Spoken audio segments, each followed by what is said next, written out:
The first mistake they made was thinking she was weak. The second was thinking she was alone. The last mistake, attacking her at all. The golden light of Elmwood Park masked the storm brewing beneath its calm. Laughter, birdsong, the scent of fresh-cut grass. A perfect afternoon. Lexa Vaughn sat on a bench, book in hand, but she wasn't reading.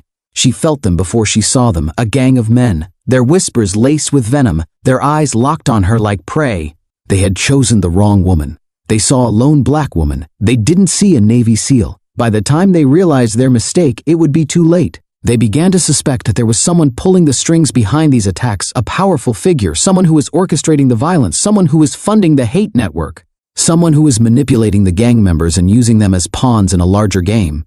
They knew that they had to find this person, that they had to expose the truth, that they had to stop the violence before it escalated any further, that they had to bring the masterminds behind the hate to justice. The investigation was just beginning, but Lexa and Nova were determined to uncover the truth, to bring the perpetrators to justice, to expose the hate that was poisoning their city, to dismantle the network of prejudice that was threatening to destroy their community. They knew that it would be a long and dangerous journey, but they were ready to face whatever challenges lay ahead. They were prepared to confront the darkness that threatened to engulf them.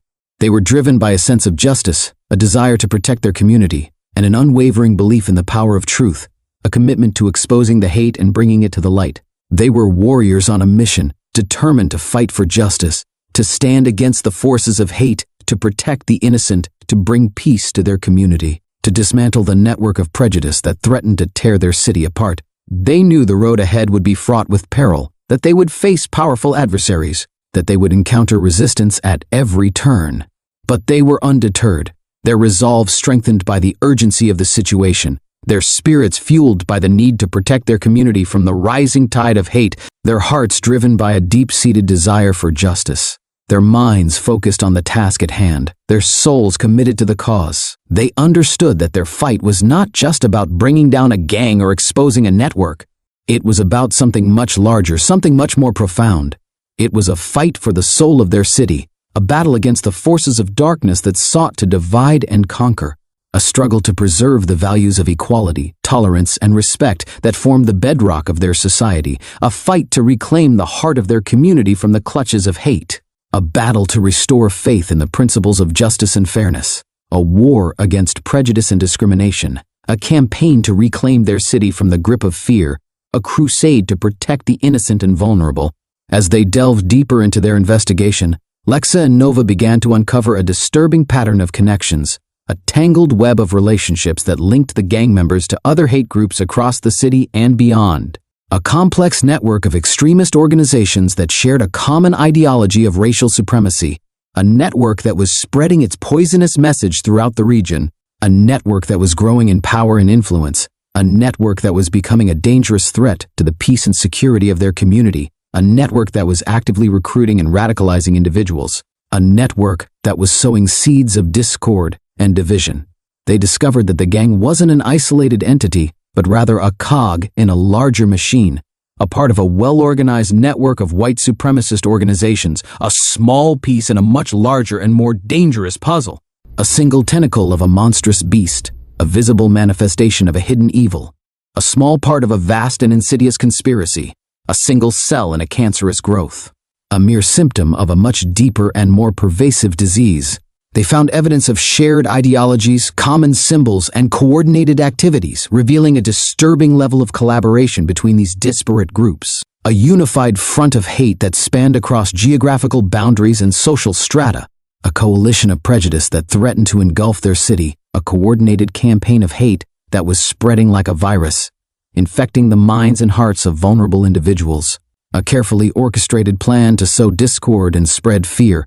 A calculated effort to destabilize the community. They realized that they weren't just dealing with a local gang, they were facing a sophisticated network of hate, a carefully structured organization with a clear agenda of racial supremacy, a well-funded and strategically organized movement dedicated to spreading its poisonous ideology, a formidable enemy that was deeply entrenched in the fabric of their society, a dangerous and insidious force that was threatening to undermine the very principles of their democracy. A powerful and pervasive influence that was corrupting the heart of their community. A well-coordinated and well-funded campaign of hate, a sophisticated and dangerous operation, a well-organized and well-supported movement of prejudice. They discovered that the hate network wasn't just about random acts of violence. It was about something much bigger, something much more insidious, something that went far beyond mere street-level thuggery.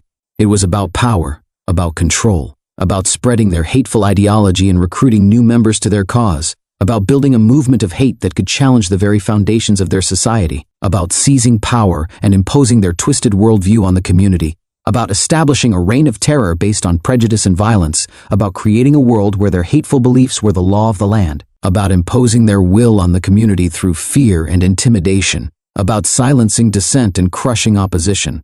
They found evidence of propaganda, recruitment materials, and training manuals, revealing the extent of the network's efforts to indoctrinate and radicalize individuals, to brainwash vulnerable minds with their twisted worldview, to mold impressionable individuals into soldiers of hate, to create an army of bigots, to build a force capable of carrying out their hateful agenda, to create a legion of hate-filled individuals, to build a movement capable of seizing power.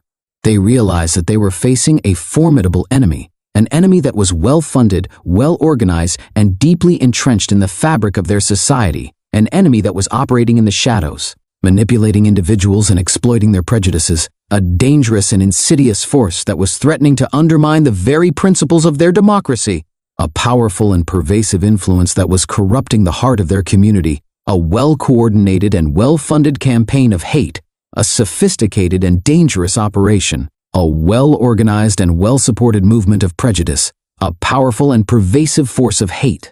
As they continued their investigation, Lexa and Nova began to suspect that there was a mastermind behind the network, a powerful figure pulling the strings, someone who was orchestrating the violence, funding the hate groups, and manipulating individuals to carry out their agenda, a shadowy figure lurking in the background, directing the operations of the network, a puppet master controlling the movements of their pawns. A hidden hand guiding the forces of hate, a sinister individual orchestrating the campaign of terror, a dangerous and manipulative individual who was operating in the shadows. They knew that they had to find this person, that they had to expose the puppet master, that they had to cut off the head of the snake if they wanted to dismantle the network and stop the violence, that they had to bring the true architects of hate to justice, that they had to unmask the individual who was responsible for the spread of prejudice and violence, that they had to expose the individual who was pulling the strings from the shadows, that they had to bring down the leader of the hate movement, that they had to stop the individual who was fueling the hate, that they had to expose the individual who was corrupting their community. They suspected that this individual was someone with influence, someone with resources, someone who was operating in the shadows, pulling the strings from behind the scenes, a powerful individual who was using their wealth and influence to spread hate and incite violence, a dangerous and manipulative individual who was hiding in plain sight, a wolf in sheep's clothing, a master of disguise, a cunning and ruthless individual who was playing a dangerous game, a powerful and insidious figure who was corrupting the heart of their community, a dangerous and persuasive individual who was leading the charge of hate. They began to trace the money trail, following the flow of funds that supported the hate network, trying to uncover the financial arteries that fed the beast of hate, trying to identify the sources of their funding, trying to expose the financial backers of the hate movement, trying to follow the money to its source, trying to unravel the financial web that supported the hate, trying to expose the financial underpinnings of the hate movement. They discovered that the network was receiving funding from various sources, including anonymous donors, shell corporations, and even some seemingly legitimate businesses, revealing the extent of the network's reach and the sophistication of its financial operations, demonstrating the insidious nature of their influence, revealing the extent of their financial power, exposing the hidden sources of their funding, uncovering the financial support behind the hate, revealing the financial backers of the hate campaign. They realized that the network was deeply embedded in the financial structures of the city, that it had access to significant resources, that it was a well-oiled machine, fueled by money and driven by hate, a financial powerhouse dedicated to spreading its toxic ideology, a well-funded campaign of hate, a financially supported movement of prejudice, a well-resourced operation of hate, a financially powerful and influential organization, a well-funded and well-connected network of hate. As they dug deeper, they discovered that the mastermind was not just a financial backer. they were also an ideologue, someone who was shaping the narrative, crafting the propaganda, and indoctrinating the members of the network, a charismatic leader who was using their influence to spread their message of hate, a skilled manipulator who was preying on vulnerable minds, a persuasive speaker who is capable of swaying others to their twisted cause, a dangerous and charismatic individual who was leading the charge of hate, a powerful and manipulative individual who was hiding in plain sight, a wolf in sheep's clothing, a master of disguise, a cunning and ruthless individual who was playing a dangerous game, a dangerous and persuasive individual who was corrupting the hearts and minds of others, a skilled manipulator who was using their words to spread hate and incite violence. They found evidence of online forums, chat rooms, and social media groups where the mastermind communicated with the members of the network, where they shared their hateful views, where they disseminated their propaganda, where they plotted their attacks, where they orchestrated their campaign of terror, where they spread their lies and misinformation, where they brainwashed and radicalized their followers, where they indoctrinated their recruits, where they spread their message of hate, where they incited their followers to violence. They realized that the mastermind was not just a figurehead, they were a charismatic leader, a powerful influencer, someone who was capable of manipulating and controlling others, a master of deception who was using their skills to spread hate and incite violence, a dangerous and persuasive individual who was capable of swaying others to their twisted cause, a charismatic figure who was leading the charge of hate, a powerful and manipulative individual who was hiding in plain sight, a wolf in sheep's clothing, a master of disguise, a cunning and ruthless individual who was playing a dangerous game, a dangerous and persuasive individual who was corrupting the hearts and minds of others, a skilled manipulator who was using their words to spread hate and incite violence, a charismatic speaker who was capable of swaying others to their twisted cause, a powerful and persuasive individual who was a master of propaganda, a dangerous and influential figure who was corrupting the very fabric of their community. They were facing a formidable opponent, someone who was intelligent, cunning, and ruthless, a dangerous individual who was willing to stop at nothing to achieve their goals, a powerful and manipulative individual who was hiding in plain sight, a wolf in sheep's clothing, a master of disguise, a cunning and ruthless individual who was playing a dangerous game, a dangerous and persuasive individual who was corrupting the hearts and minds of others, a skilled manipulator who was using their words to spread hate and incite violence, a charismatic speaker who was capable of swaying others to their twisted cause, a powerful and persuasive individual who was a master of propaganda, a dangerous and influential figure who was corrupting the very fabric of their community, a cunning and ruthless individual who was playing a dangerous game, a powerful and manipulative individual who was a master of deception, a dangerous and persuasive individual who was a master of propaganda, a charismatic leader who was a master of manipulation, a powerful and influential figure who was a master of hate. As they continued their investigation, Lexa and Nova faced numerous challenges, encountering resistance at every turn. They were threatened, intimidated, and harassed by members of the network, their lives put in danger by the forces of hate, their safety compromised by the individuals they were investigating, their every move shadowed by the individuals they were trying to expose, their every communication monitored. They were followed, their phones were tapped, their computers were hacked, their privacy violated, their personal lives invaded, their every action scrutinized, their every word analyzed. They realized that they were being watched, that their every move was being monitored, that they were being targeted by a powerful and ruthless enemy, that they were being hunted by the very individuals they were trying to expose, that they were in the crosshairs of a dangerous and desperate individual, that they were the targets of a well-organized and well-funded campaign of intimidation, but they refused to be deterred.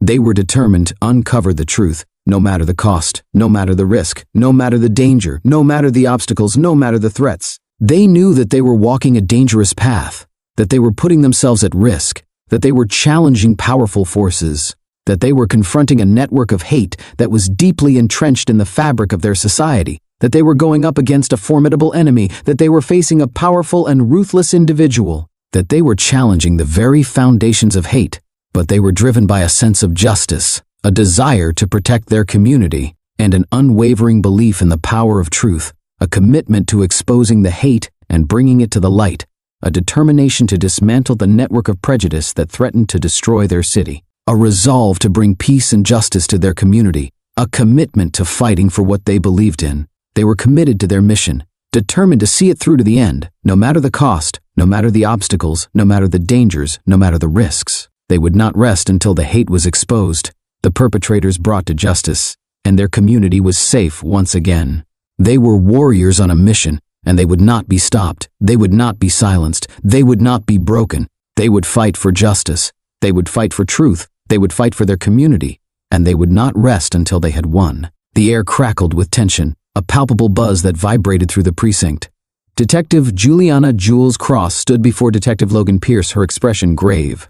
"This isn't just some local gang turf war anymore, Lexa," she said, her voice low and urgent. "We're talking about something far bigger, something far more dangerous." Lexa, a seasoned detective with a reputation for her sharp instincts and relentless pursuit of justice, leaned forward, her brow furrowed. "What are you saying, Cross?" "We've linked these recent violent incidents to Reaper and his crew. They're known white supremacists, but we haven't been able to connect them to anything beyond petty crimes and localized acts of hate."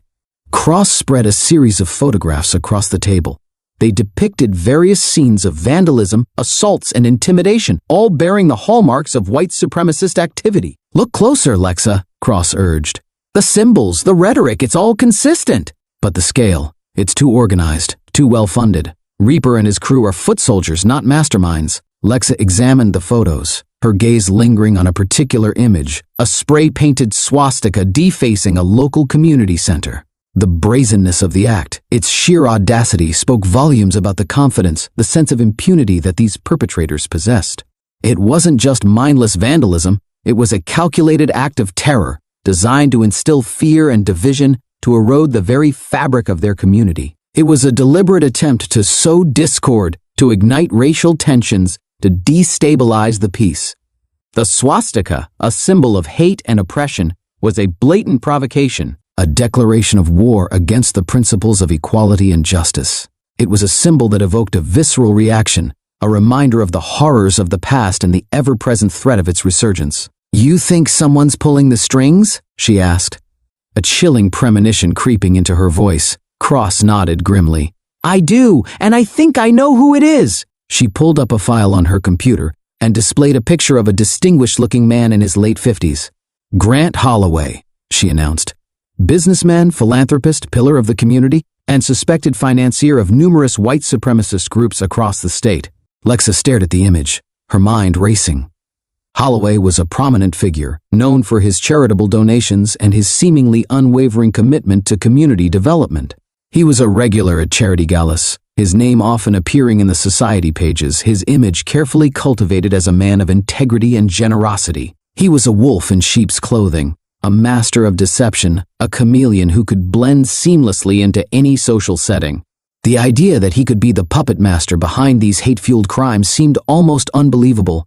A jarring dissonance between his public persona and the dark accusations leveled against him. It was a cognitive dissonance that made her uneasy, a feeling she knew all too well from her years on the force. The most dangerous criminals, she had learned, often hid in plain sight, cloaked in respectability and charm. They were the ones who could manipulate and deceive, the ones who could exploit the trust of others for their own nefarious purposes. Holloway, with his smooth demeanor and philanthropic activities, fit the profile perfectly. He was the kind of man who could charm his way into any room, gaining the confidence of even the most skeptical individuals. His philanthropy was legendary, funding scholarships, community centers, and even local hospitals. The thought that this pillar of society could be a purveyor of hate sent a shiver down her spine. "Holloway?" Lexa questioned, skepticism lacing her voice. "He's clean, Cross. We've investigated him before. Nothing ever stuck." "Because he's careful," Cross countered. "He operates in the shadows, using intermediaries and shell corporations to funnel money to these groups. He's a ghost, Lexa. He leaves no trace. But I've been digging, following the money trail, and it all leads back to him."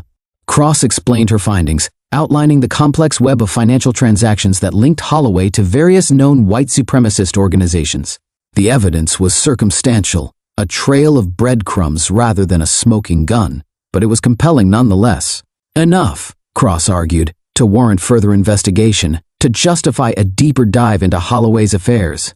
She pointed out specific transactions, highlighting the use of offshore accounts and dummy corporations, the classic hallmarks of sophisticated money laundering operations. She also showed Lexa intercepted communications, coded messages that hinted at coordinated activities and financial arrangements. The messages were cryptic, filled with veiled threats and racist slurs, but they painted a clear picture of a well-organized network operating under Holloway's direction.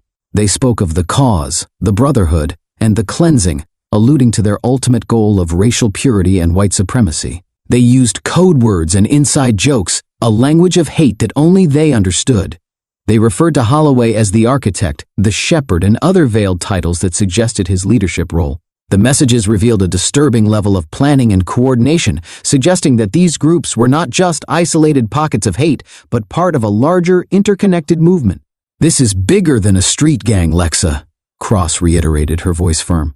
"This is about organized hate, about a network of individuals dedicated to spreading fear and violence. They're not just spray painting swastikas, they're firebombing synagogues, harassing families, threatening lives. They're recruiting, indoctrinating, building a movement based on hatred and division. We need to stop them, and that means going after the head of the snake." Lexa knew Cross was right.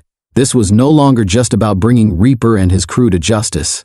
This was about dismantling a dangerous network, about exposing the man behind the curtain, the architect of this campaign of hate. "All right," she said, determination hardening her features. "Let's go after Holloway." The plan was risky, requiring Lexa to go deep undercover. She would infiltrate one of Holloway's known meeting spots, a discreet establishment frequented by his associates. The Gold Lion, a private club known for its exclusivity and its clientele's peculiar ideologies. It was a den of vipers, a place where the elite mingled with the dregs of society, united by their shared belief in white supremacy. The goal was to gather evidence, to establish a direct link between Holloway and the white supremacist groups he was allegedly funding. Lexa spent days preparing, studying Holloway's background, his associates, their habits, their language. She pored over financial records, police reports, anything she could find on Holloway and his network. She even delved into the history of white supremacist movements, trying to understand their motivations, their strategies, their twisted ideology. She transformed herself, adopting a new persona, Nova Jenkins, a freelance journalist with a keen interest in far-right political movements. A believable cover story that would allow her to blend in with this dangerous crowd. She even adopted a slight southern drawl, practicing her accent until it sounded natural. She knew that her success depended on her ability to convince these men that she was one of them, that she shared their warped worldview. She had to become a chameleon, adapting to her surroundings, mirroring their prejudices, earning their trust. She studied their mannerisms, their slang, their body language, becoming a mirror image of their twisted ideal. She even adopted some of their hateful rhetoric, practicing the phrases and slurs until they rolled off her tongue naturally, a chilling exercise that made her skin crawl. She had to immerse herself in their world, understand their language, their motivations, their deepest fears and desires. She had to become Nova Jenkins completely, leaving Logan Pierce behind. She even researched articles written by journalists covering similar groups, studying their techniques for gaining access and building rapport. The night of the operation arrived, and Lexa felt a knot of apprehension tightening in her stomach. She knew the risks, knew that one wrong move could blow her cover and put her life in danger. But she also knew that this was the only way to get close to Holloway, to expose his dark secrets, to bring him to justice. She thought of the victims, the families who had been terrorized, the lives that had been shattered by the hate-fueled violence orchestrated by Holloway and his followers. That thought fueled her resolve, pushing aside her fear. She entered the dimly lit Gold Lion, her senses on high alert. The air was thick with smoke, the pungent aroma of expensive cigars mingling with the murmur of hushed conversations. The decor was opulent, bordering on garish, a reflection of the wealth and power these men wielded. It was a display of their arrogance, their belief in their own superiority. She spotted Reaper and his crew huddled in a corner, their faces grim. They were clearly regrouping, licking their wounds after their recent run-in with the law, planning their next move. They were discussing their next target, a local mosque, their voices filled with venom and hate. They spoke of fire, of destruction, of sending a message to those they deemed inferior. They were planning a night of terror, a calculated act of violence designed to instill fear and intimidate the Muslim community. They spoke of cleansing the city, ridding it of the infidels. They were fueled by hate, by a twisted sense of righteousness. Convinced that they were doing God's, the low hum of the surveillance equipment was a constant, almost comforting presence in the otherwise sterile room. For Agent Cross, it was the sound of progress, the pulse of their investigation.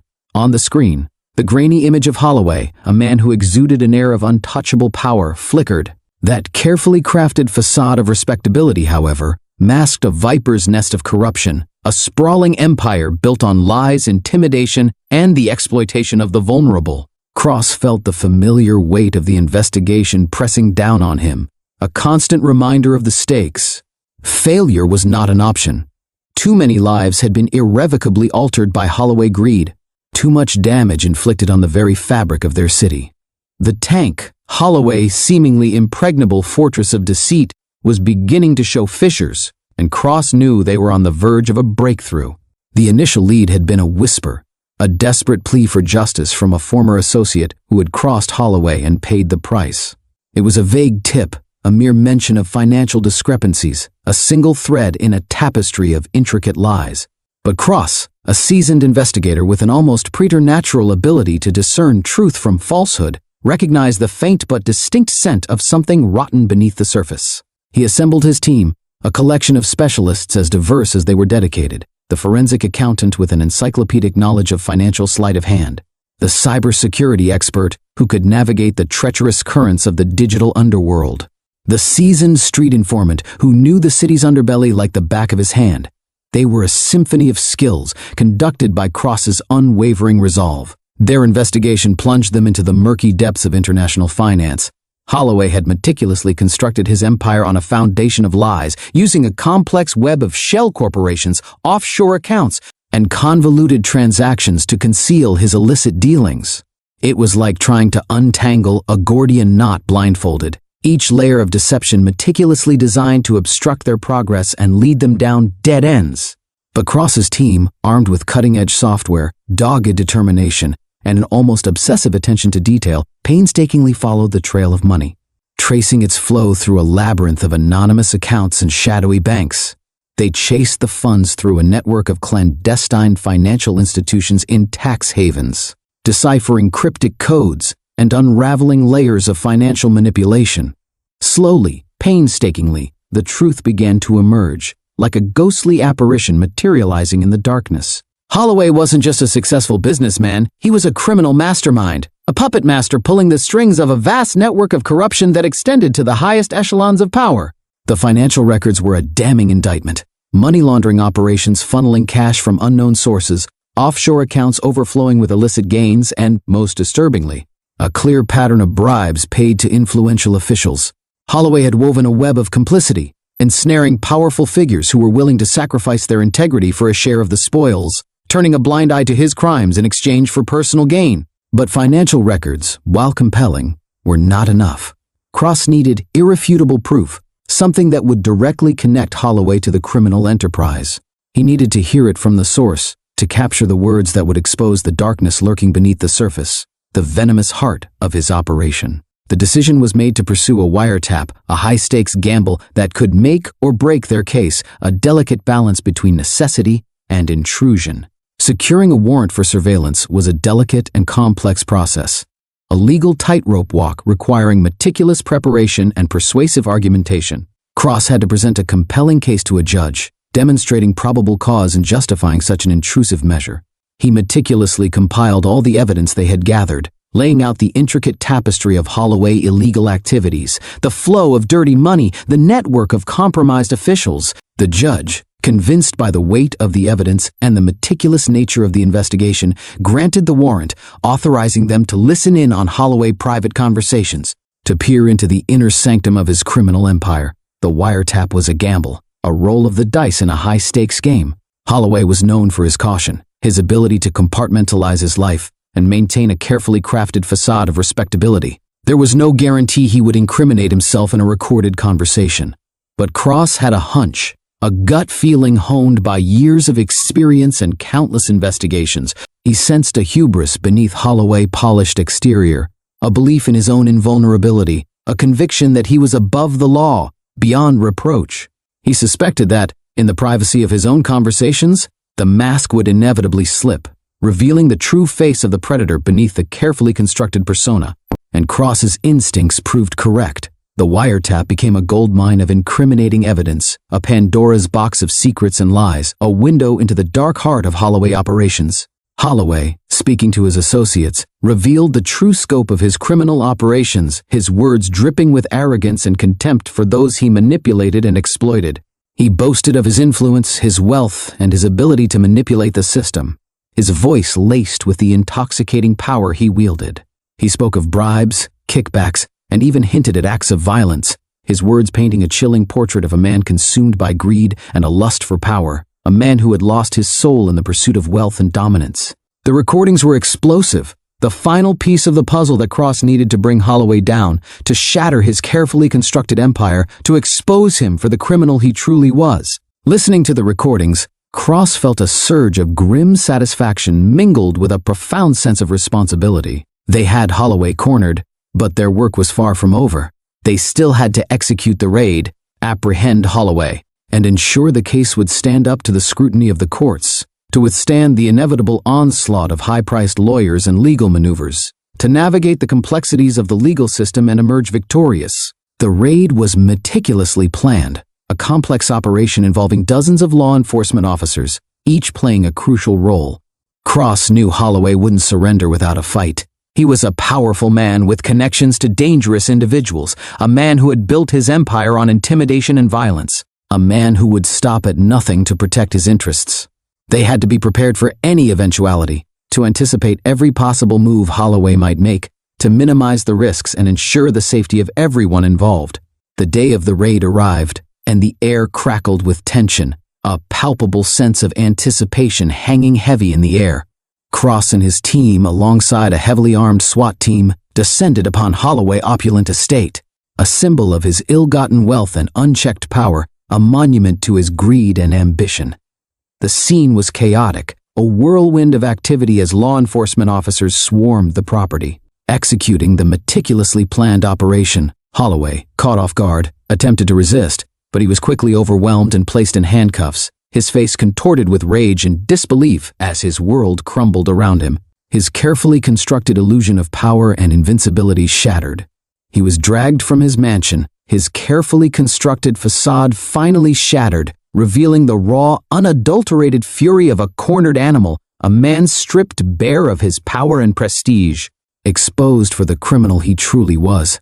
The arrest was a significant victory, a testament to months of tireless work and unwavering dedication, a moment of triumph in the long and arduous pursuit of justice. But Cross knew it was only the beginning. Holloway had vast resources and a team of high-powered lawyers at his disposal. He would fight tooth and nail to avoid prosecution, attempting to discredit their evidence, smear their reputations, and portray himself as a victim of a politically motivated witch hunt, a man wrongly accused. The critical question remained, would the case hold up in court?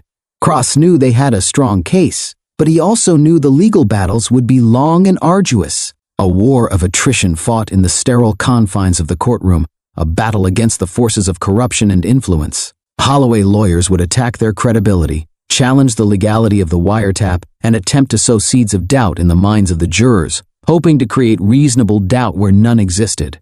Exploiting the complexities of the legal system to their advantage, the trial was a grueling ordeal, a marathon of legal maneuvering and courtroom drama, a clash of legal titans, a battle between truth and deception. Holloway's legal team employed every tactic imaginable, filing motions to suppress evidence, aggressively cross-examining witnesses, and attempting to portray Holloway as an innocent businessman targeted by overzealous investigators, a pillar of the community unfairly persecuted. They painted him as a victim of circumstance, a man whose reputation was being unfairly tarnished, a philanthropist whose generosity was being twisted into something sinister. Cross and his team countered with unwavering determination, their resolve fueled by a deep sense of justice and a commitment to exposing the truth, to holding Holloway accountable for his crimes. They presented their evidence meticulously, called expert witnesses to testify, and argued their case with passion and conviction, their voices ringing with the weight of truth, their arguments bolstered by irrefutable evidence. They knew the weight of justice rested on their shoulders, the fate of their investigation hanging in the balance, the hopes of the victims resting on their ability to prevail. Weeks turned into months, and the trial became a roller coaster of legal twists and turns, a constant battle against the forces of corruption and deceit. There were moments when Cross felt the case slipping away, moments of doubt and frustration when the sheer power of Holloway resources seemed overwhelming, when the complexities of the legal system threatened to bury the truth beneath a mountain of legal maneuvering. But he refused to yield, his spirit unbroken, his resolve unshakable. He knew they had to see this through, for the victims of Holloway crimes, for the countless lives touched by his greed and ambition, and for the integrity of the justice system itself. He owed it to them, to the city, to himself. Finally, after what seemed like an eternity, the jury reached a verdict, the moment of truth hanging in the air like a charged particle, the culmination of months of painstaking work and unwavering dedication. The courtroom fell silent, every breath held, every eye fixed on the judge as he prepared to deliver the verdict, the weight of expectation pressing down on everyone present. "Guilty," he declared, the single word echoing through the tense room, a thunderclap of justice reverberating through the silence, shattering the illusion of Holloway invincibility, a pronouncement that marked the fall of an empire built on lies. A wave of relief washed over Cross and his team, a collective sigh of exhaustion and triumph, the culmination of a long and arduous journey. They had done it. They had exposed Holloway organization, brought him to justice, and proven that no one, regardless of wealth or influence, is above the law. The tank had finally cracked, and the truth, like a torrent, had washed away the carefully constructed lies, revealing the rot beneath the polished surface. The tension remained, but it was now the tension of a hard-won victory, the quiet satisfaction of a battle fought and won, the knowledge that they had made a difference. The courtroom erupted in a mixture of hushed whispers and stifled sobs, the sound of justice prevailing, of the scales finally balancing. Outside the courthouse, a small crowd had gathered, waiting for the verdict. When the news broke, a cheer went up, a collective release of pent-up anger and frustration, a testament to the community's desire for justice. The road ahead would still be challenging. Holloway lawyers would undoubtedly appeal the verdict, dragging the legal proceedings out further.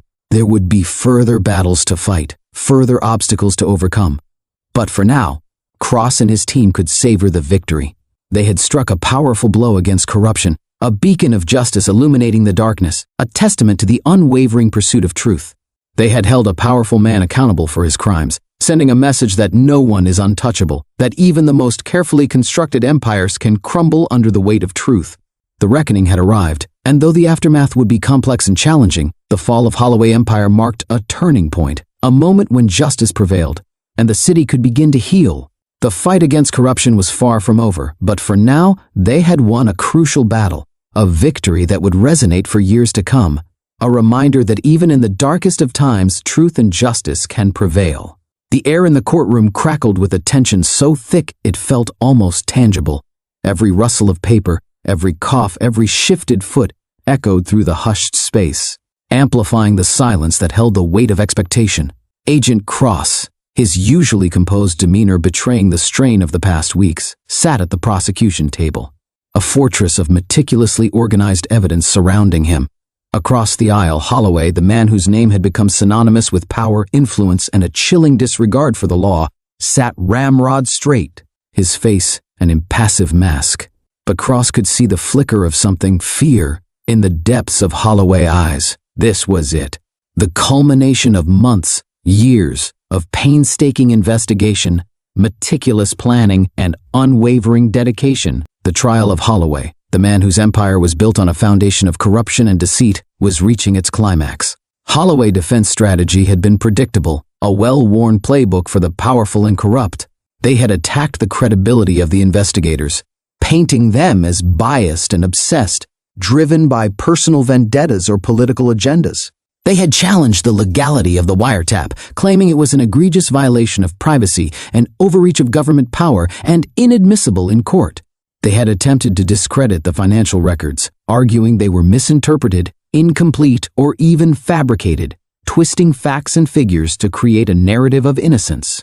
And, above all, they had tried to portray Holloway as a victim, a successful businessman unfairly targeted by those envious of his wealth and influence, a pillar of the community unjustly brought down by malicious forces. The courtroom doors swung open, and the judge entered, his presence immediately commanding silence.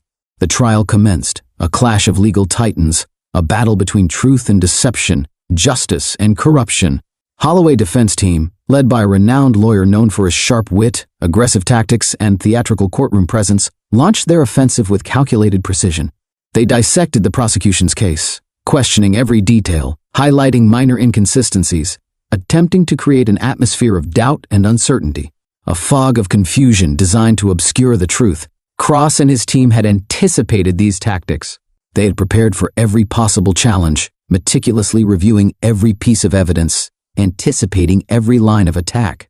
They countered with the irrefutable financial records, a complex and intricate web of transactions that clearly demonstrated Holloway involvement in money laundering, bribery, and a host of other illegal activities. They presented the surveillance tapes, the recordings of Holloway's own words, his voice dripping with arrogance and contempt as he discussed his criminal operations, revealing the true extent of his corruption.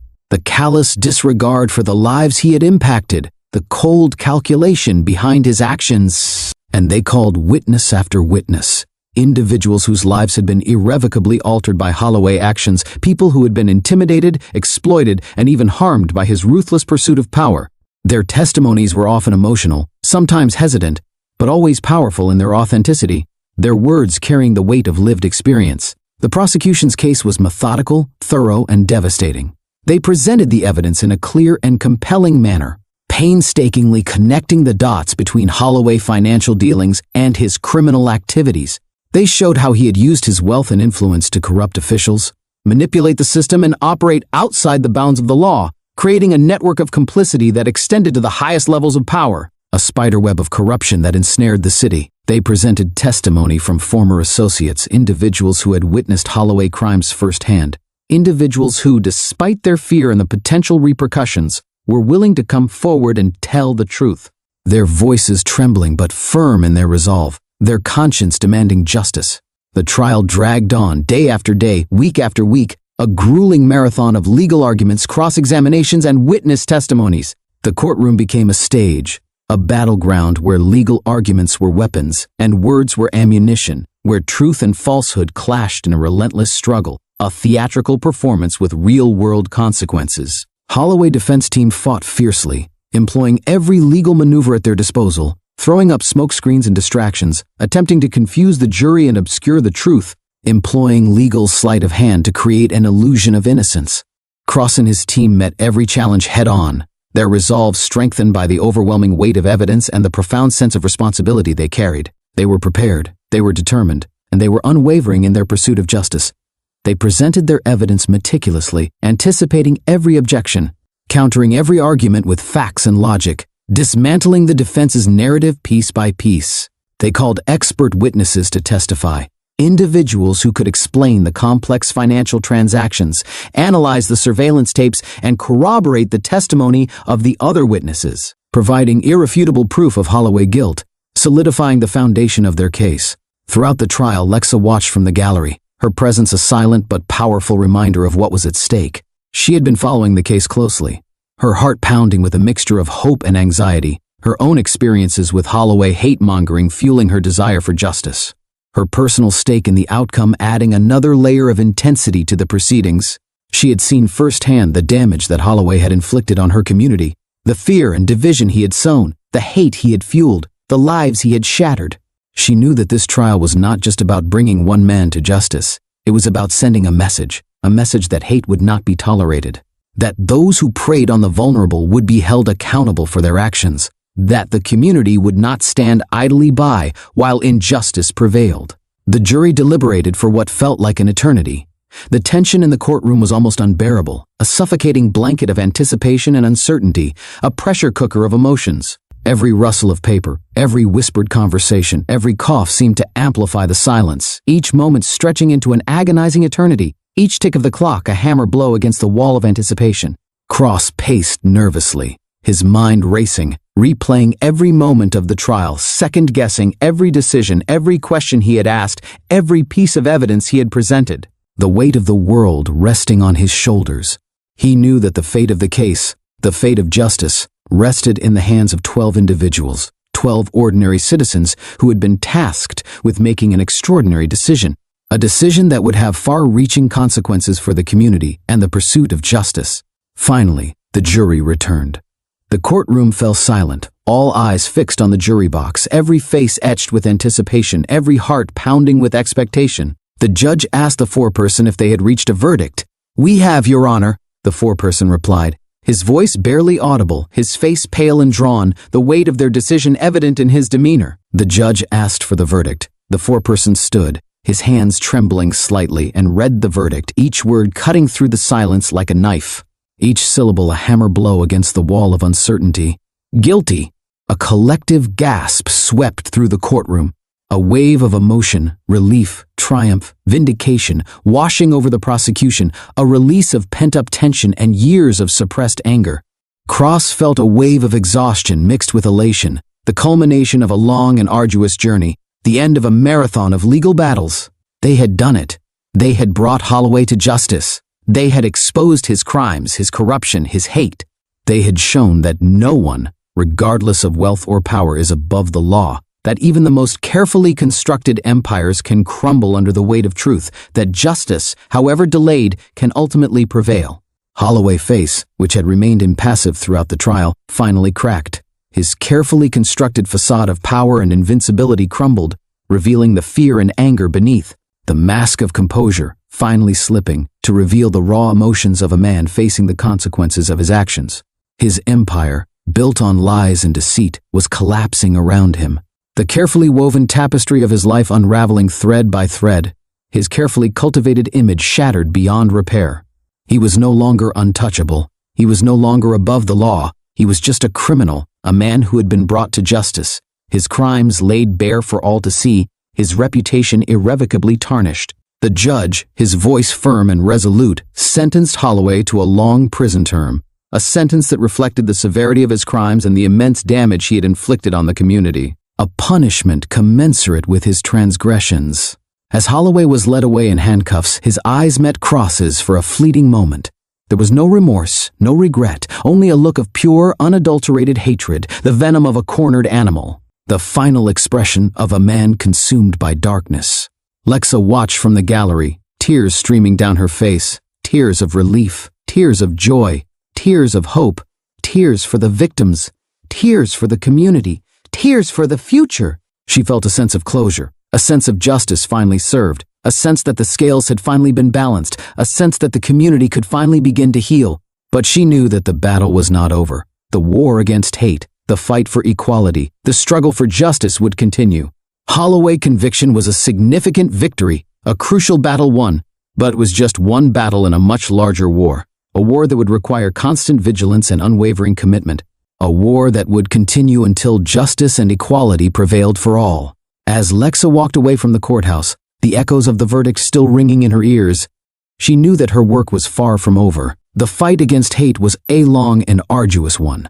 A fight that would require courage, resilience, and unwavering dedication from countless individuals. She had seen the devastating power of hate, the deep wounds it could inflict on individuals and communities, the way it could poison minds and divide societies.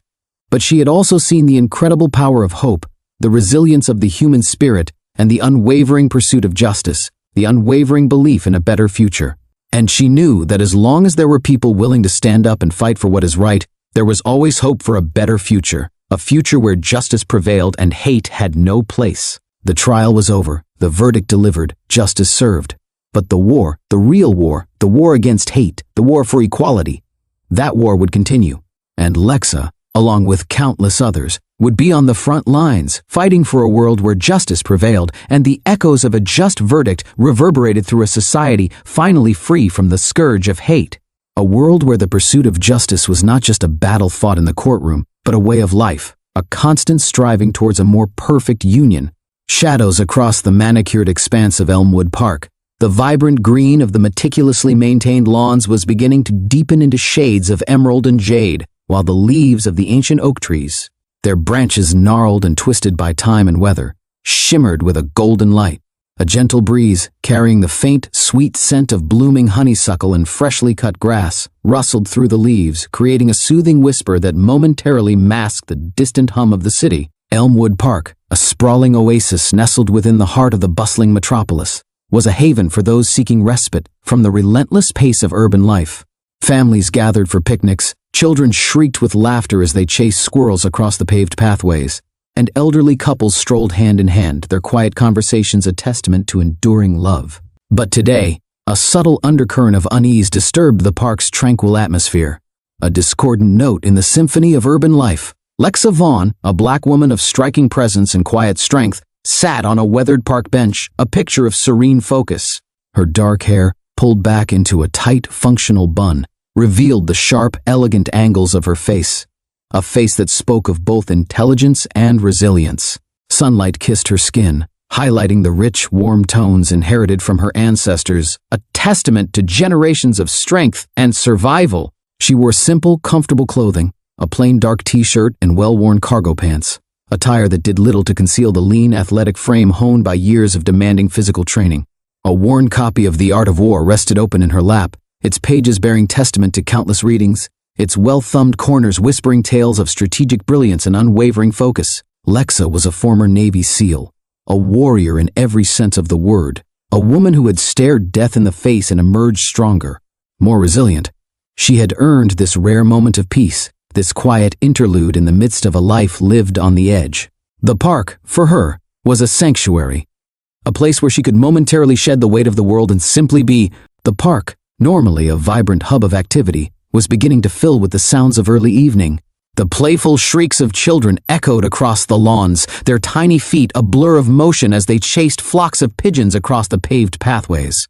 Elderly couples strolled hand in hand, sharing quiet conversations and stolen glances, their presence a testament to enduring love and the simple joys of companionship. The rhythmic thump of a basketball echoed from the nearby court, a steady beat punctuating the air, a vibrant pulse in the heart of the park. But a different kind of energy was beginning to permeate the atmosphere, a discordant vibration that jarred against the peaceful backdrop. It emanated from a group of men who had recently entered the park, their presence immediately disrupting the park's serene balance. They were a gang, their affiliation clear from the way they moved, the way they talked, and most importantly, the way they looked at everyone, and ultimately, no one. They were white, their faces a mixture of bored arrogance and simmering aggression, their eyes hard and unforgiving.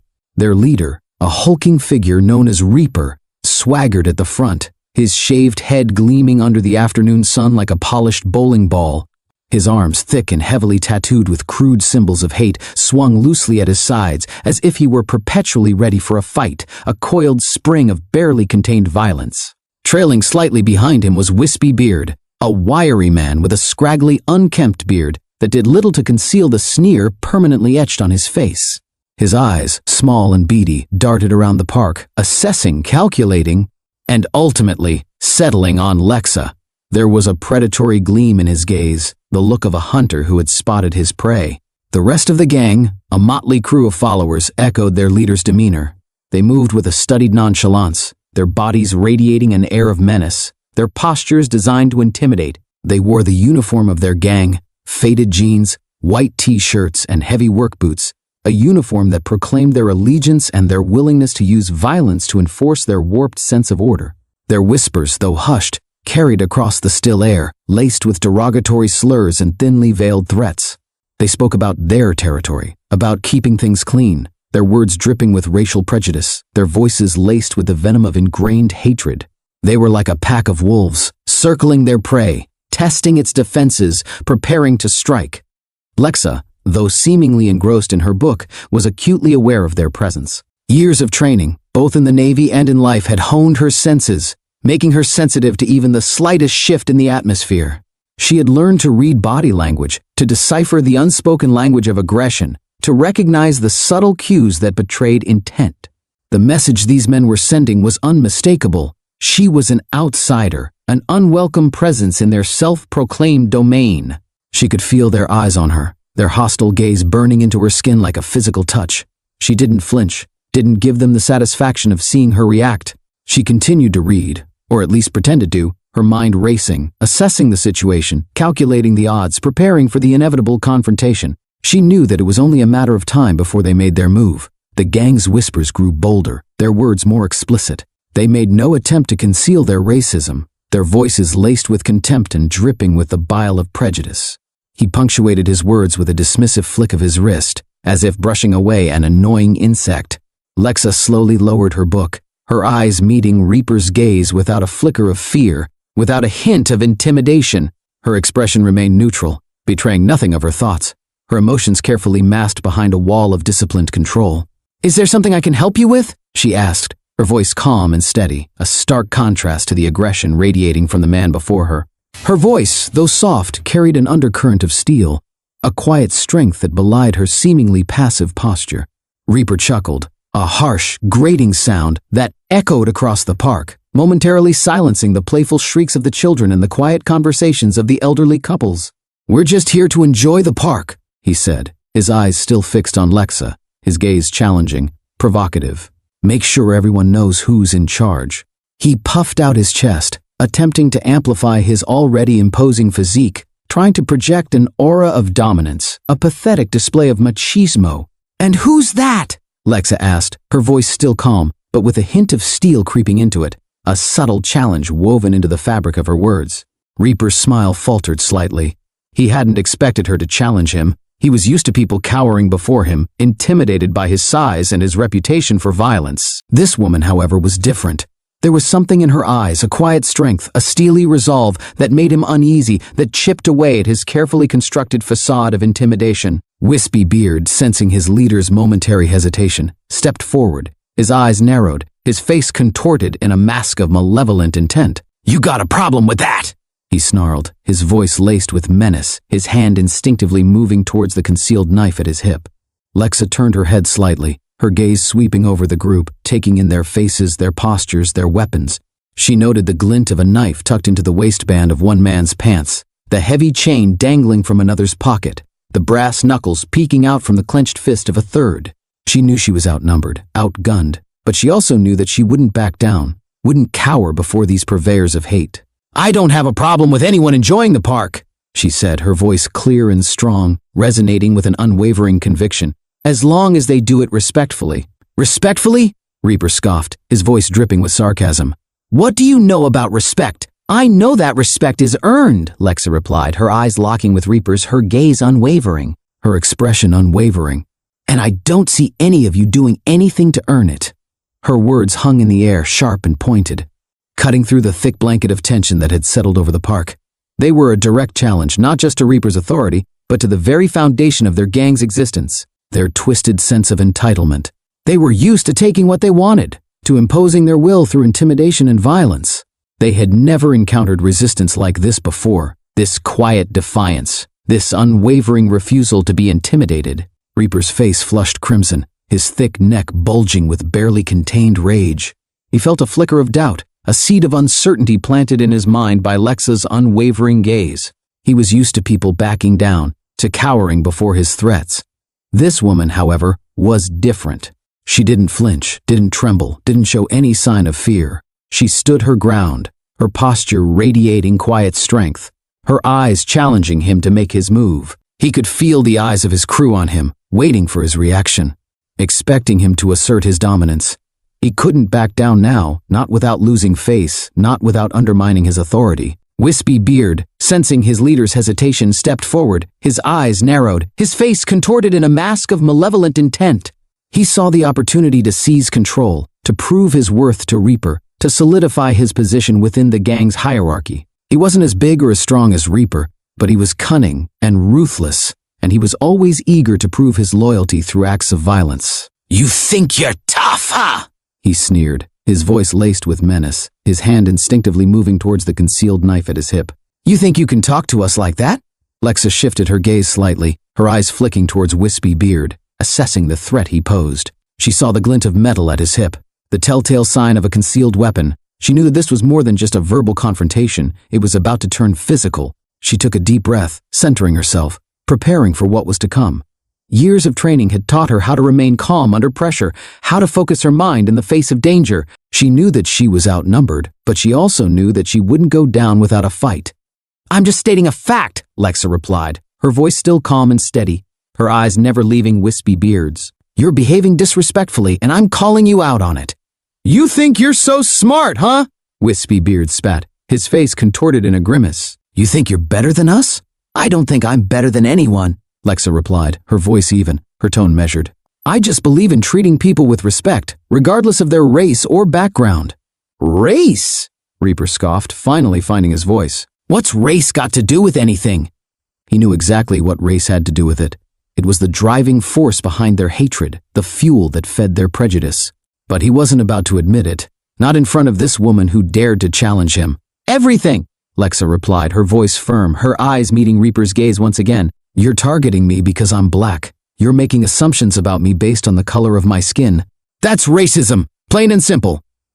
The air crackled with tension, the unspoken accusations hanging heavy in the air.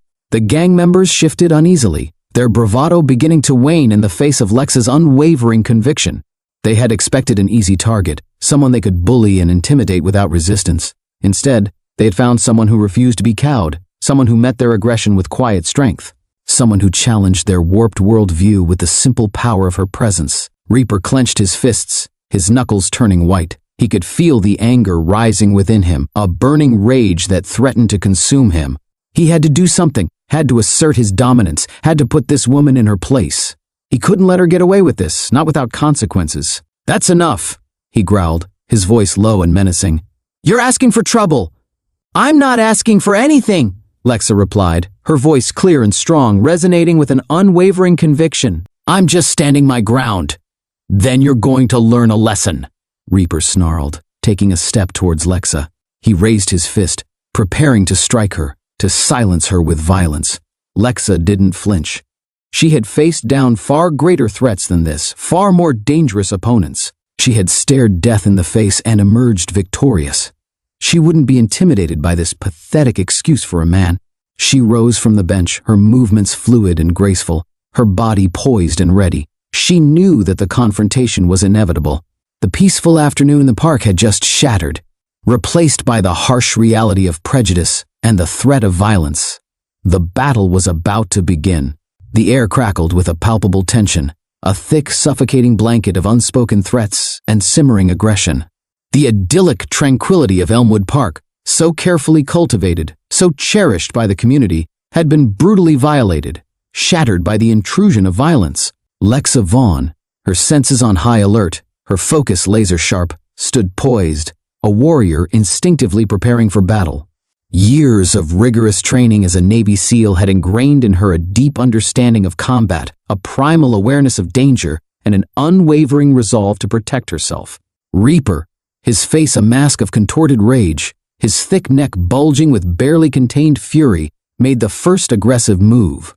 He lunged towards Lexa with a guttural roar, a primal scream of aggression, his thick arms swinging like a crude battering ram, aiming for a wild haymaker punch designed to knock her off her feet, to assert his dominance through sheer brute force. But Reaper's clumsy attack was telegraphed, predictable, a testament to his reliance on size and intimidation rather than skill or strategy. Lexa, however, was a master of both. She didn't flinch, didn't cower, didn't even blink. Instead, she moved with a speed and agility that belied her seemingly relaxed posture. She sidestepped Reaper's lumbering attack effortlessly, his momentum carrying him forward, leaving him momentarily off balance, vulnerable. Before he could recover, before he could even register his mistake, Lexa countered, her movements precise and economical, a symphony of controlled violence. She delivered a swift, sharp kick to his exposed flank, targeting a pressure point just below the ribs, a nerve cluster that would send a jolt of excruciating pain through his body. The impact sent a shockwave through Reaper's system, momentarily stunning him, disrupting his attack, and planting a seed of doubt in his mind. The fight had begun.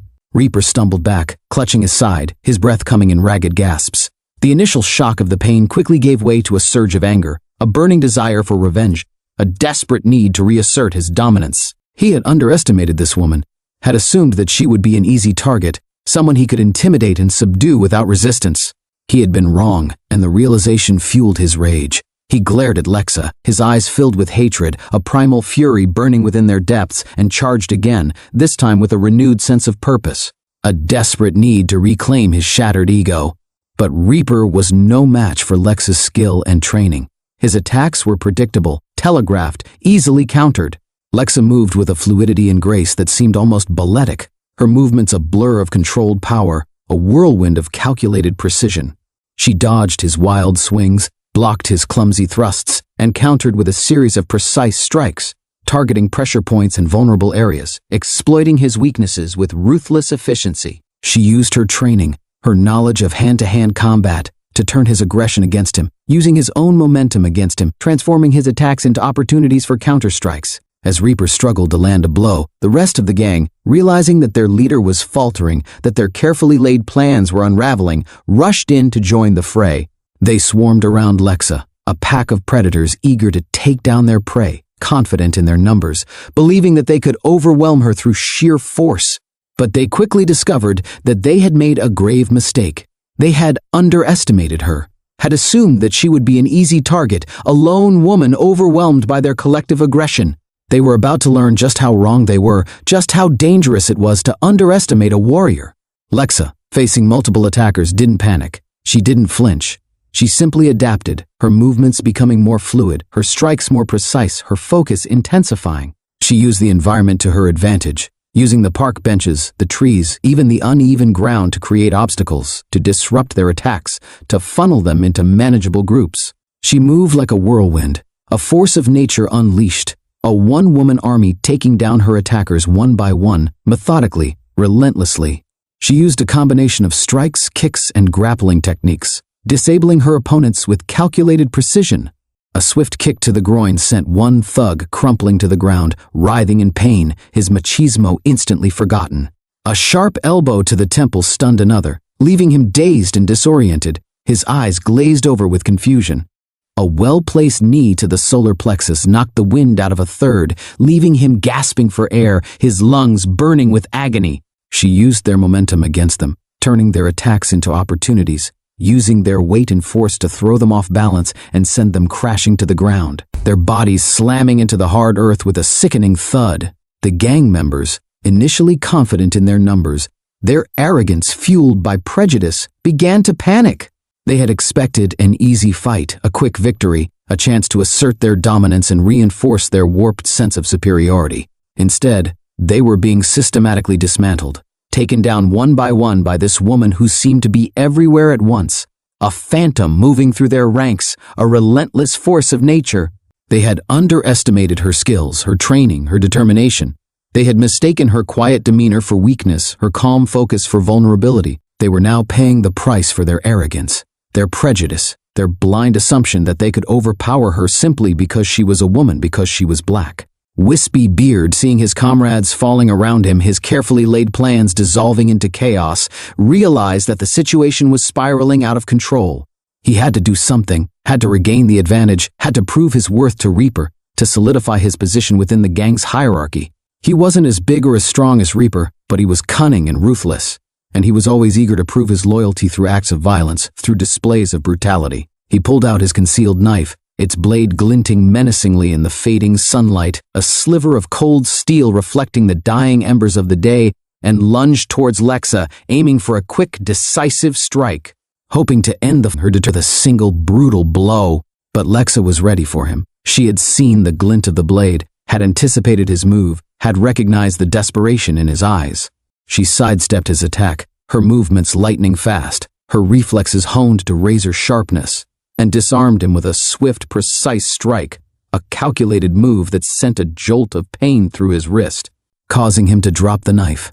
The knife clattered to the ground, spinning harmlessly away, its threat neutralized. Before Wispy Beard could react, before he could even register what had happened, Lexa grabbed him by the collar, spun him around, and slammed him into a nearby tree trunk, his body colliding with the rough bark with a sickening thud. He slumped to the ground, dazed and disoriented, his head lolling to the side, his fight over. Reaper, still recovering from the initial kick, his body racked with pain and his ego shattered, watched in disbelief as his gang was systematically dismantled, his carefully constructed world of dominance crumbling around him. He had never seen anything like it. This woman was a force of nature, a whirlwind of controlled violence, a one-person wrecking crew taking down his entire crew with ruthless efficiency, dismantling his carefully cultivated image of power and control. He felt a surge of fear, a primal instinct to flee, to escape the wrath of this woman who had single-handedly destroyed his gang, his reputation, his sense of self. He knew that he was no match for her, that he had made a terrible mistake, that he had underestimated her, that he had misjudged her, that he had paid the price for his prejudice. As the last of his gang members fell to the ground, groaning in pain, their bodies broken and their spirits crushed, Reaper turned and ran, his bravado replaced by a desperate need to escape, to put as much distance as possible between himself and the woman who had humiliated him.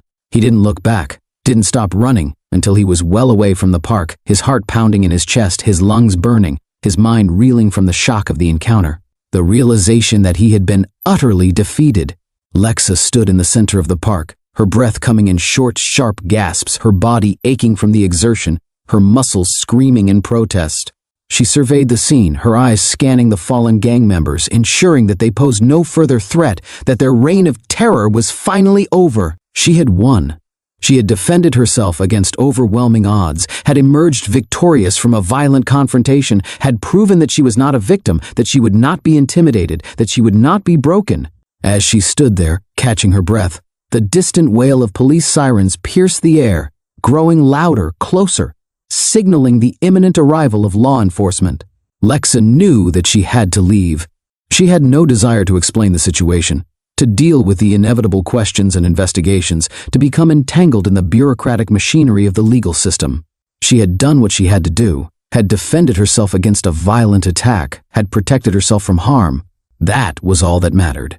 She turned and walked away, disappearing into the gathering darkness, melting into the shadows of the encroaching night, leaving behind the scene of the battle, the wreckage of a confrontation born of prejudice and fueled by hate. The fallen gang members, groaning and writhing in pain, their bodies broken and their spirits crushed, were left to face the consequences of their actions, to answer for their crimes. The peaceful tranquility of Elmwood Park, so brutally shattered, was slowly beginning to return, but the memory of the fight, the image of the lone woman standing victorious against overwhelming odds, the quiet strength that had vanquished a pack of predators, would linger long after the sirens faded away, a testament to courage, resilience, and the unwavering spirit of a warrior. The park, a silent witness to the clash, would forever bear the invisible scars of the struggle, a reminder that even in the most serene of settings, the darkness of human nature could erupt, but that even in the face of such darkness, the light of courage could prevail. Lexa moved quickly and silently through the park, her movements honed by years of training, her senses alert to any potential threat. She knew that she couldn't stay, that the arrival of the police would bring unwanted attention, questions she didn't want to answer, a spotlight she didn't want to be under. She wasn't running from justice. She was simply avoiding a bureaucratic entanglement that would only complicate her life. She had acted in self-defense, had done what she had to do to survive. She had no regrets, no remorse. She had faced down a pack of wolves and emerged unscathed. That was all that mattered. As she moved through the park, she replayed the fight in her mind, analyzing her movements, assessing her performance. She was a warrior, a strategist, always seeking to improve, to refine her skills. She had identified weaknesses in her opponents, exploited their vulnerabilities, turned their aggression against them. She had used the environment to her advantage, using the park benches, the trees, even the uneven ground to create obstacles, to disrupt their attacks, to funnel them into manageable groups. She had moved like a whirlwind, a force of nature unleashed, a one-woman army taking down her attackers one by one, methodically, relentlessly. She had used a combination of strikes, kicks, and grappling techniques, disabling her opponents with calculated precision. The swift kick to the groin, the sharp elbow to the temple, the well-placed knee to the solar plexus. Each move was deliberate, each strike targeted, each technique designed to incapacitate, to neutralize the threat. She had used their momentum against them, turning their attacks into opportunities, using their weight and force to throw them off balance and send them crashing to the ground, their bodies slamming into the hard earth with a sickening thud. She had faced down Wispy Beard, the wiry, cunning member of the gang, the one who had resorted to using a knife, the one who had posed the most immediate threat. She had seen the glint of the blade, had anticipated his move, had recognized the desperation in his eyes. She had sidestepped his attack, her movements lightning fast, her reflexes honed to razor sharpness, and disarmed him with a swift, precise strike, a calculated move that sent a jolt of pain through his wrist, causing him to drop the knife. The knife clattered to the ground, spinning harmlessly away, its threat neutralized. Before Wispy Beard could react, before he could even register what had happened, Lexa grabbed him by the collar, spun him around, and slammed him into a nearby tree trunk, his body colliding with the rough bark with a sickening thud. He slumped to the ground, dazed and disoriented, his head lolling to the side, his fight over. She had faced down Reaper, the hulking leader of the gang, the one who had initiated the confrontation, the one who had personified the prejudice and hate that had fueled the attack. She had met his aggression with quiet strength, his bluster with unwavering resolve. She had exposed his weakness, his reliance on size and intimidation, his lack of real skill or training. She had shown him that he was not the alpha male he pretended to be, that his power was an illusion, a facade built on fear and prejudice. She had stripped him of his authority, shattered his ego, and sent him running in fear, a pathetic figure fleeing from the consequences of his actions. As she continued to move through the park, Lexa thought about the gang members, the men she had defeated. She didn't hate them. She didn't feel any sense of satisfaction or triumph. She simply felt a profound sadness, a deep disappointment in the choices they had made, the path they had chosen. They were young men, their lives still ahead of them, yet they had chosen to fill their hearts with hate, to embrace violence and prejudice, to prey on the weak and vulnerable. They had chosen to become the very thing they claimed to despise.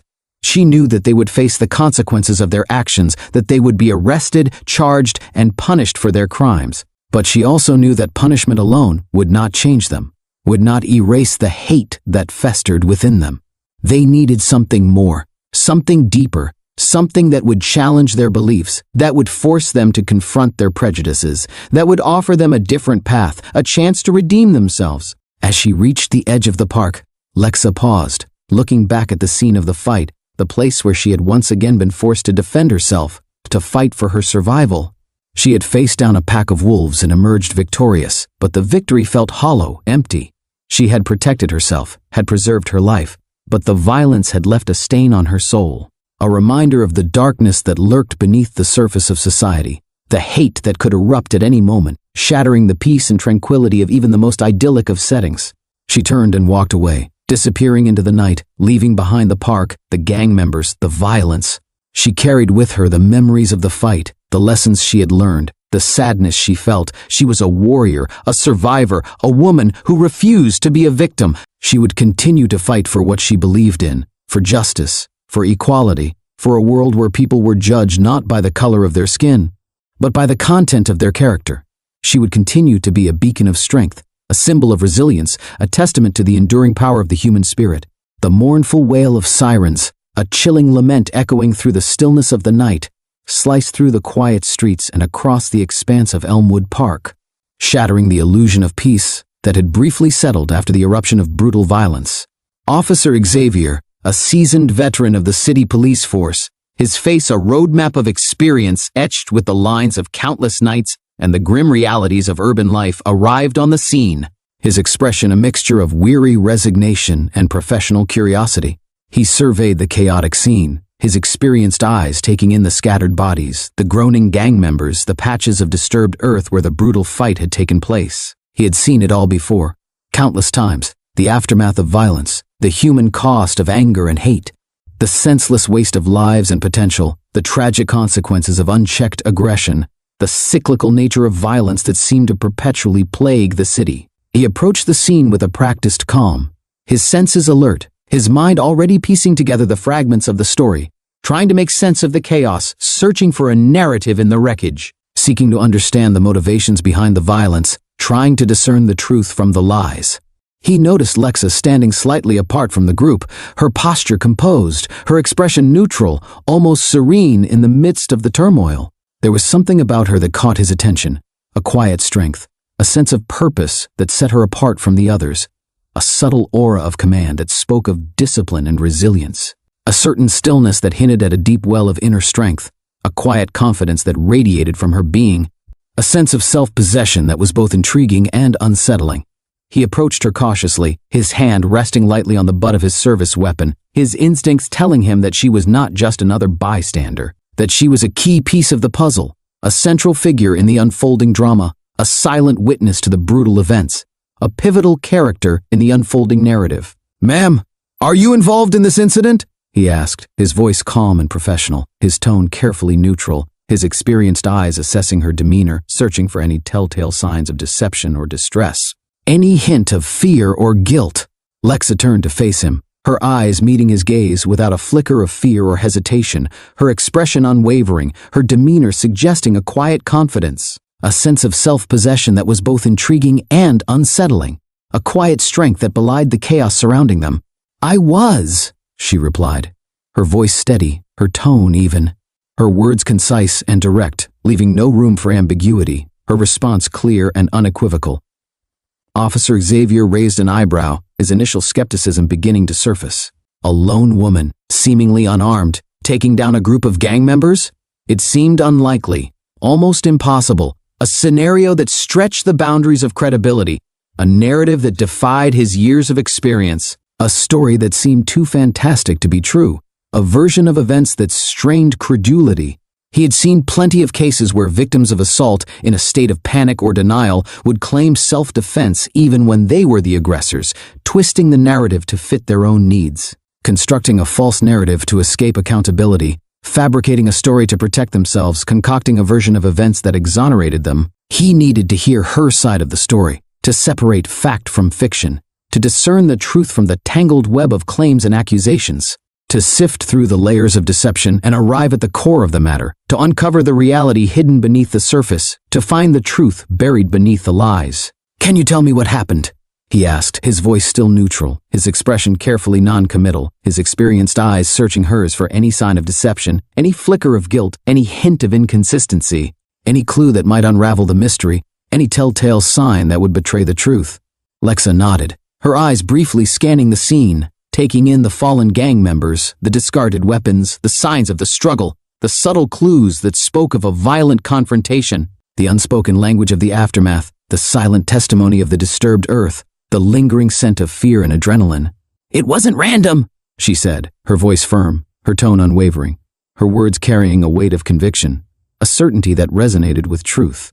To sift through the layers of deception and arrive at the core of the matter, to uncover the reality hidden beneath the surface, to find the truth buried beneath the lies. "Can you tell me what happened?" he asked, his voice still neutral, his expression carefully non-committal, his experienced eyes searching hers for any sign of deception, any flicker of guilt, any hint of inconsistency, any clue that might unravel the mystery, any telltale sign that would betray the truth.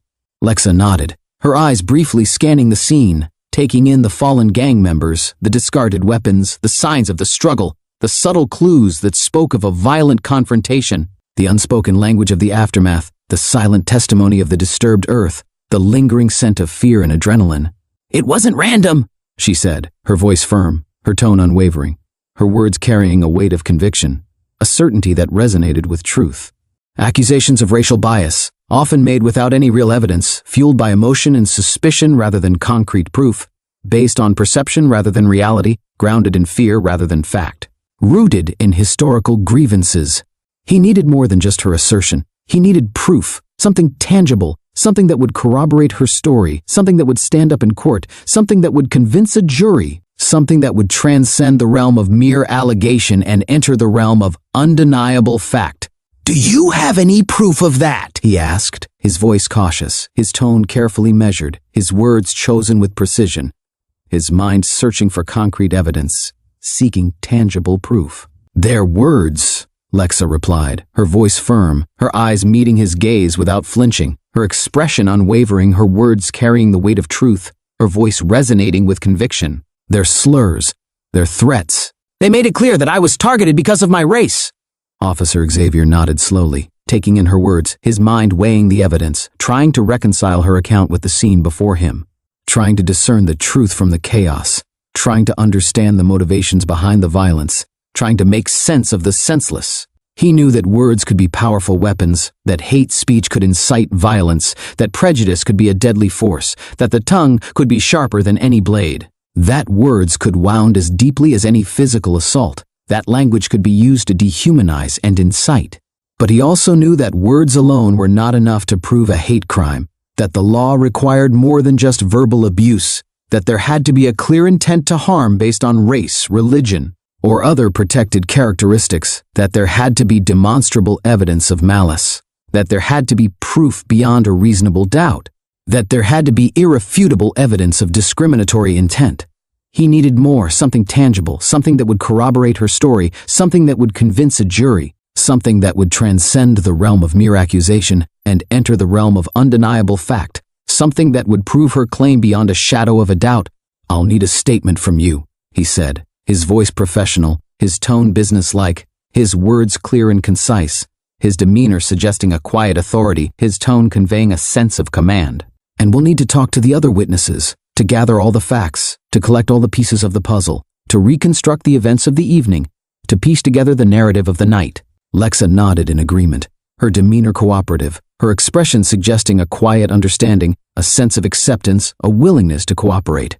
She understood the process, the need for investigation, the importance of gathering evidence, the complexities of the legal system, the intricacies of due process, the careful balance between justice and fairness, the need to protect the rights of all involved. She had dealt with law enforcement before, both in her military service and in her civilian life. She knew that justice required more than just good intentions. It required proof, solid evidence that would stand up in court, irrefutable evidence that would convince a judge and jury, undeniable evidence that would leave no room for doubt, incontrovertible evidence that would establish the truth. As Officer Xavier began to collect statements from the other witnesses, his attention divided between the various accounts, his mind trying to reconcile the conflicting narratives. Lexa stood aside, her mind racing, her instincts telling her that this was more than just an isolated incident, that there was a pattern, a larger context that needed to be uncovered, a deeper truth that lay hidden beneath the surface, a sinister connection that linked this attack to other acts of violence, a network of hate that was spreading its poisonous influence throughout the city, a rising tide of prejudice that threatened to engulf the community. She had sensed the hate in their eyes, the venom in their words, the chilling intensity of their aggression, the almost ritualistic nature of their attack, the chilling precision of their movements, the cold calculation behind their violence.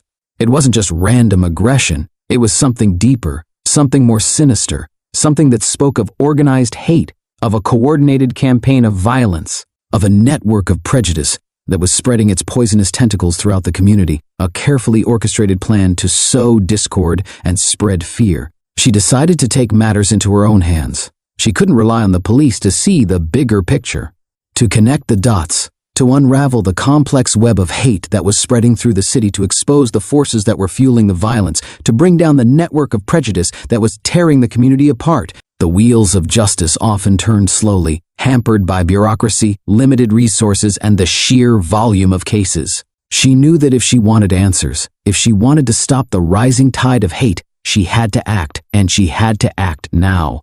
She couldn't afford to wait to let the hate fester and grow, to allow more innocent people to become victims of senseless violence.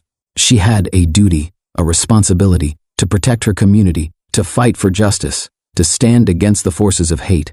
She knew that she couldn't do it alone. She needed help, someone who could investigate, someone who could dig deeper, someone who could uncover the truth, someone who had the skills and resources to take on such a dangerous task. Someone who was willing to confront the darkness that was threatening to engulf the city. Someone who was not afraid to challenge the powerful forces behind the hate. Someone who could navigate the complex world of crime and prejudice. She thought of Nova, an investigative journalist she had met a few years ago, a woman of fierce intellect, unwavering determination, and a relentless pursuit of the truth. Nova was tenacious, resourceful, and unafraid to challenge authority, to expose corruption, to shine a light on the dark corners of society, to dig beneath the surface and uncover the hidden realities. She was the perfect person to help her unravel this mystery, to expose the hate that was poisoning their city, to bring down the network of prejudice that was tearing the community apart, to shine a light on the darkness and expose the truth to the world. Lexa pulled out her phone and called Nova, her voice urgent, her tone filled with concern, her words laced with a sense of urgency, her voice trembling slightly with suppressed emotion. She explained what had happened, the attack in the park, the hate speech, the feeling that this was part of a larger pattern, a coordinated campaign of violence targeting people of color, a rising tide of hate that threatened to overwhelm the city, a carefully orchestrated plan to sow discord and spread fear. Nova listened intently, her interest piqued, her journalistic instincts kicking in, her mind already racing with possibilities, her senses on high alert. She had been investigating similar incidents, reports of racially motivated attacks, whispers of a growing network of hate groups operating in the city, rumors of organized violence and escalating threats, murmurs of a sinister plot to sow discord and spread fear, whispers of a coordinated campaign of terror. She had a hunch that there was a connection, that these incidents were not isolated, that they were part of a coordinated effort, a carefully orchestrated campaign of hate, a sinister plot to destabilize the community. "I'll meet you at the park," Nova said, her voice determined, her tone unwavering, her words filled with a sense of purpose, her voice resonating with conviction. "We'll figure this out together." Nova arrived shortly after, her camera bag slung over her shoulder, her notebook and pen in hand, her eyes gleaming with a mixture of excitement and determination, her face set with a grim resolve, her expression suggesting a quiet determination. She was a whirlwind of energy, her mind already working, her questions already forming, her journalistic instincts driving her forward, her passion for truth fueling her every move, her commitment to justice unwavering. She had a nose for a story, an instinct for the truth, and she wasn't afraid to follow it wherever it led, no matter how dangerous or complex the trail might be, no matter what obstacles she might encounter, no matter what risks she might have to take. "Tell me everything," she said to Lexa, her eyes gleaming with anticipation, her voice filled with a hunger for information, her tone suggesting a deep curiosity. Lexa recounted the events of the evening, the arrival of the gang, their hateful words, their violent attack, the chilling intensity of their aggression, the almost ritualistic nature of their assault. She emphasized the feeling that this was not random, that she had been targeted because of her race, that she had been the victim of a hate crime, that she had been singled out because of the color of her skin. She described the gang members in detail, their appearance, their tattoos, their demeanor, any detail that might be a clue, any symbol that might connect them to a larger network, any identifying mark that might reveal their affiliation. Nova listened carefully, taking notes, her mind already making connections, her journalistic instincts piecing together the fragments of the story, her mind searching for patterns and connections. She recognized some of the descriptions, the tattoos, the symbols. They matched reports she had received about other incidents, other racially motivated attacks, other acts of violence fueled by hate, other crimes motivated by prejudice. "I think you're right," Nova said, her voice thoughtful, her expression grim, her tone suggesting a deep concern. "This isn't random. There's a pattern here, a disturbing trend that we need to expose, a rising tide of hate that we need to confront." They began to investigate, working together, combining their skills and resources, pooling their knowledge and expertise. They talked to witnesses, reviewed police reports, searched online forums and social media for any clues, any connections, any whispers of organized hate, any evidence of coordinated attacks. They discovered that the gang members were not just a random group of thugs, they were part of a structured hate network, a well-organized group with a clear ideology of racial supremacy, a network that was spreading its poisonous message through the dark corners of the internet, a network that was recruiting new members and indoctrinating them with hate. They found evidence of online forums where the gang members communicated, where they shared their hateful views, where they planned their attacks, where they celebrated their acts of violence, where they plotted their next move. They discovered that the gang was not working alone. They were part of a larger network, a network that stretched across the city, possibly even across the country, a network that was growing in power and influence, a network that was well-funded and well-connected. As they dug deeper, they uncovered a disturbing pattern of racially motivated attacks, incidents that had been dismissed as isolated acts of violence, but which, when viewed together, revealed a clear and sinister pattern, a coordinated campaign of hate. They found reports of assaults, vandalism, hate speech, all targeting people of color, all designed to intimidate and terrorize the community. They discovered that the attacks were not random. They were coordinated, planned, and executed with a chilling precision, a cold calculation that spoke of a deep-seated hatred. They realized that they were dealing with something much bigger than they had initially thought, something much more dangerous, something that threatened the very fabric of their society. They were facing a well-organized hate network, a network that was growing in power and influence, a network that posed a serious threat to the community, a network that was determined to spread its message of hate and violence. As they continued their investigation,